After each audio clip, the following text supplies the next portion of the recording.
নমস্কার বন্ধুরা, আপনাদের লাইফ অ্যাডভাইজার বন্ধু অসীম ঘোষ আজকে আবার একটা ভিডিও নিয়ে হাজির।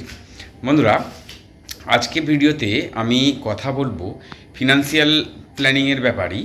এবং ফিনান্সিয়াল প্ল্যানিংয়ের যে ব্যাপারটায় কথা বলবো, ফিনান্সিয়াল প্ল্যানিং নিয়ে তো অনেক কথাই শুনি যে তারপর তার বিভিন্ন ইনস্ট্রুমেন্ট, যেমন কী চেক করবো, মিউচুয়াল ফান্ড না এলআইসি না ব্যাংক না পোস্ট অফিস, এগুলোরও আগে বন্ধুরা যেটা এসে দাঁড়ায় সেটা হচ্ছে যে আপনার যে বয়সই হোক না কেন, আপনি যে বয়সেরই হোক, একজন একদম ইয়ং এজের 18, 20, 21, 22 বছরের ছেলেই হন, 35, 40 বছরের লোকই হন, বা 50, 55 বছর, 60 বছরের ব্যক্তিই হন, আপনাকে যেটা প্রথম ঠিক করতে হবে যে আপনার কী কী ফাইন্যান্সিয়াল রিকোয়ারমেন্ট আছে, প্রথমে আগে সেগুলো ঠিক করতে হবে।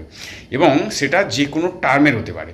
আপনার শর্ট টার্মের যেমন 3 থেকে 5 বছরের হতে পারে, 10 বছরের হতে পারে, 15-20 বছরের মাথায় প্ল্যানিং হতে পারে। মানে কোন কোন সময় আপনার কি কি উদ্দেশ্যে কত টাকার মতো লাগতে পারে, আগে সেটাকে ঠিক করতে হবে। এইটা যদি না ঠিক করেন, তাহলে আপনি ইনস্ট্রুমেন্ট যাই খুশি বাছুন না কেন, আপনি মধ্যিখানে ব্রেক করে বেরিয়ে যাবেন, কারণ আপনার মধ্যে সিরিয়াসনেসের অভাব থাকবে।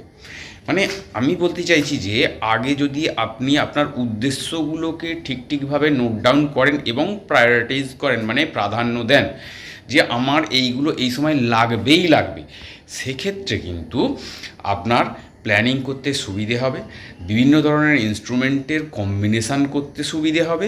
এবং আপনি যখন দেখবেন আপনি লম্বা টাইম পাচ্ছেন, তখন আপনি কম্পাউন্ডিংয়ের সুযোগ বেশি পাবেন, তাহলে আপনি এবং কম ইনভেস্টমেন্টেও সেখানে আপনি অনেক বেশি রিটার্ন পেতে পারবেন। আবার শর্ট টার্মে হলে আপনাকে রিস্ক নেওয়া যাবে না, সেখানে আপনাকে নন রিস্কেবল বা কম রিস্ক আছে সেরকম কোনো জায়গায় যেতে হবে।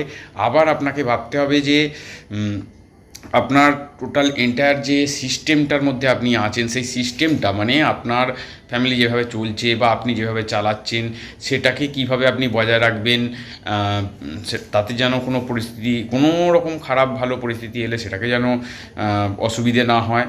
তো বন্ধুরা, আমার বলার বক্তব্য হচ্ছে যে আজকে আমি কোনো কিছু নিয়ে, কোনো ইনস্ট্রুমেন্ট নিয়ে কোনো কথা বলবো না।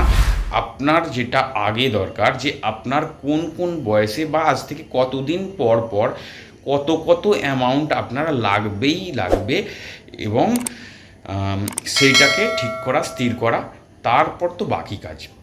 তো বন্ধুরা, আজকে আমার বলার শুধু এইটুকুই যে আপনার কোন কোন সময় কি কি লাগবে, এটাকে আগে আপনি ঠিক করুন। নমস্কার বন্ধুরা, আজকের মতো আজকের ভিডিওটা এই পর্যন্তই।